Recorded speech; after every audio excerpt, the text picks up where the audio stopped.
Bismillahirrahmanirrahim. Assalamu alaikum student. Today we will discuss about ribosomes. What is ribosomes? Where is present ribosomes? Ribosomes क्या होते हैं, कहाँ पे पाए जाते हैं, इनका फंक्शन क्या होता है, इन सब को हम पढ़ेंगे यहाँ पर इस लेक्चर में, ठीक है। अब ribosomes are tiny granular structures that are either floating freely in cytoplasm or are bounded to endoplasmic reticulum. अब राइबोसोम्स क्या होते हैं, छोटी छोटी दानेदार साख्तें होती हैं जो कि ग्रेन्यूलर ग्रेन्यूलर कहते हैं, दानेदार साख्तें होती हैं जो कि कहते हैं यहाँ तो फ्रीली फ्लोटिंग, यानी कि आज़ादाना जो है वो साइटोप्लाज्म में तैरती हैं, और यहाँ पर जो है ये क्या होती हैं, एंडोप्लाज्मिक रेटिकुलम के साथ बाइंड होती हैं, जुड़ी होती हैं। Each ribosomes is made up of almost equal amount of proteins and ribosomal RNA. Her ribosome जो होता है वो कहता है कि इक्वल अमाउंट, यानी कि बराबर की उसमें अमाउंट होती है किसकी किसकी, प्रोटीन्स की और राइबोसोमल आरएनए की, ठीक है। हर राइबोसोम जो होता है उसमें दो चीज़ें पाई जाती हैं, एक तो प्रोटीन और दूसरी राइबोसोमल आरएनए मौजूद होता है। Ribosomes are not bound by membranes and so are also found in prokaryotes. कहता है जो कि राइबोसोम्स जो होते हैं उनके गिर्द कोई मेम्ब्रेन नहीं होती, इसलिए ये प्रोकैरियोट्स में भी पाए जाते हैं और यूकैरियोट्स में भी पाए जाते हैं। Eukaryotic ribosomes are slightly larger than prokaryotic once.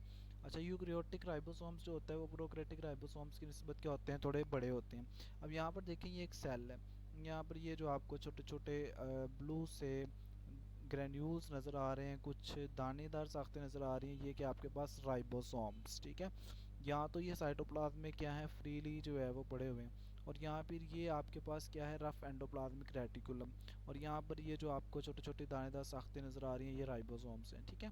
Ribosomes क्या होती हैं, छोटी छोटी दानेदार साख्तें होती हैं, या तो वो साइटोप्लाज्म में फ्रीली जो है वो फ्लोट करती हैं, तैरती हैं, और यहाँ पर क्या होता है कि रफ एंडोप्लाज्मिक रेटिकुलम के साथ जो है ये बाइंड होती हैं, जिसकी वजह से ये जो है वो पार्टिसिपेशन करती हैं इसमें प्रोटीन की सिंथेसिस में।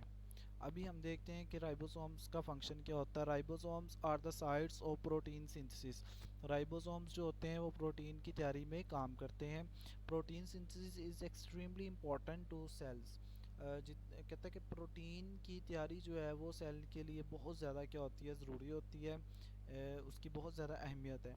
And so large number of ribosomes are found throughout the cells. इसलिए यही वजह है कि एक सेल के अंदर राइबोसोम्स जो होते हैं वो बहुत ज़्यादा तादाद में पाए जाते हैं। One a ribosome is not working, जब राइबोसोम वर्किंग नहीं कर रहा होता, it resembles into two smaller units, और ये दो स्मॉलर यूनिट्स में टूट जाता है। अब फॉर एग्जांपल इस डायग्राम में देखें तो ये जो है वो एक ये यूनिट है और एक ये नीचे यूनिट है।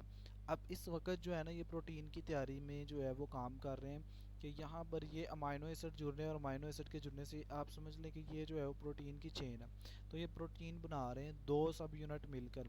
और जब ये जो है वो प्रोटीन की सिंथेसिस नहीं कर रहे होते या प्रोटीन नहीं बना रहे होते, तो उस वक्त क्या होता है कि ये जो है वो दोनों सब यूनिट्स क्या हो जाते हैं, सेपरेट हो जाती हैं। तो अब तक हमने क्या पढ़ा, अब तक हमने ये पढ़ा कि राइबोसोम्स क्या होते हैं, ग्रैनुलर स्ट्रक्चर्स होते हैं, और यहाँ तो ये क्या होते हैं, फ्रीली फ्लोट करते हैं, आज़ादाना जो है वो साइटोप्लाज्म के अंदर पड़े होते हैं, और यहाँ फिर क्या होते हैं, ये रफ एंडोप्लाज्मिक रेटिकुलम के साथ जुड़े होते हैं, ठीक है।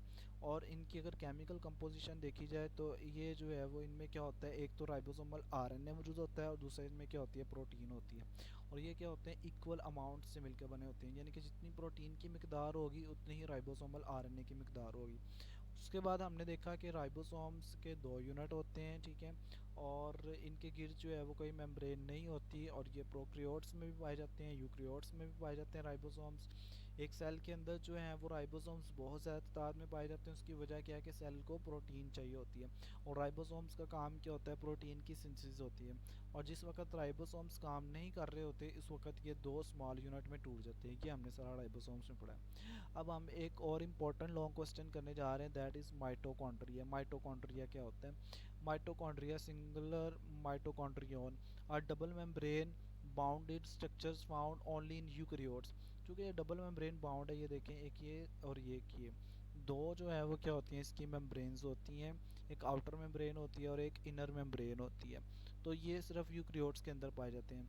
These are the sites of aerobic respiration, और ये वो जगह हैं जहाँ पर क्या होती है, रेस्पिरेशन होती है, ये आप जो है वो चैप्टर नंबर 7 में बड़ी डिटेल से पढ़ेंगे रेस्पिरेशन क्या होती है।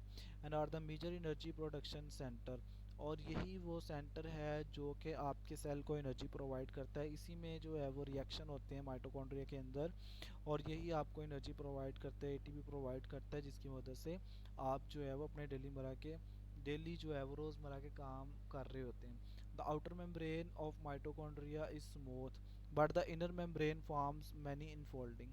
आउटर मेम्ब्रेन देखें तो ये जो है वो तकरीबन स्मूथ ही होती है, लेकिन अगर इसकी इनर मेम्ब्रेन देखें तो ये क्या बना रही है, फोल्डिंग्स बना रही है। ये देखें यहाँ पर ये फोल्ड, ये फोल्ड, ये फोल्ड, ठीक है। तो इनर मेम्ब्रेन क्या बनाती है, फोल्डिंग बनाती है, और आउटर मेम्ब्रेन इसकी क्या होती है, स्मूथ होती है। ये इसका बेसिकली स्ट्रक्चर पढ़े हम। और जो फोल्डिंग बनाती है उसे हम क्या कहते हैं, क्रिस्टी कहते हैं। यहाँ पर अगर आप देखें तो जब ये मेम्ब्रेन इस तरह अंदर को फोल्ड होती है तो इस पॉइंट को हम क्या कह रहे हैं जी, क्रिस्टी। तो अंदर की तरफ फोल्ड होती है तो उसे हम क्रिस्टी वाद क्रिस्टा कहते हैं in the inner mitochondrion matrix. और ये जो आपको अंदर नज़र आ रहा है दिस इज़ माइटोकॉन्ड्रियल मैट्रिक्स इसको कहेंगे हम, ठीक है। यहाँ पे ये मैट्रिक्स लिखा भी हुआ है, माइटोकॉन्ड्रियल मैट्रिक्स कहेंगे। This serves to increase the surface area of inner membrane on which membrane bound reactions can takes place। अच्छा, यहाँ पर देखें तो इस फोल्डिंग का मकसद क्या होता है, इस फोल्डिंग का फ़ायदा क्या होता है कि इससे जो है वो इस माइटोकॉन्ड्रिया का जो सरफेस एरिया वो बढ़ जाता है, और सरफेस एरिया के बढ़ने से जो है वो यहाँ पर इजीली बहुत ज़्यादा केमिकल रिएक्शंस जो है वो हो सकते हैं।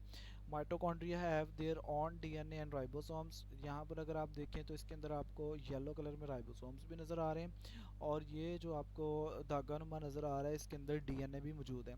तो माइटोकॉन्ड्रिया वो ऑर्गेनेली है जिसके पास अपना डीएनए होता है, और जो है वो इसके अंदर राइबोसोम्स भी मौजूद होते हैं। The ribosomes of mitochondria are more similar to bacterial ribosome than to eukaryotic ribosomes.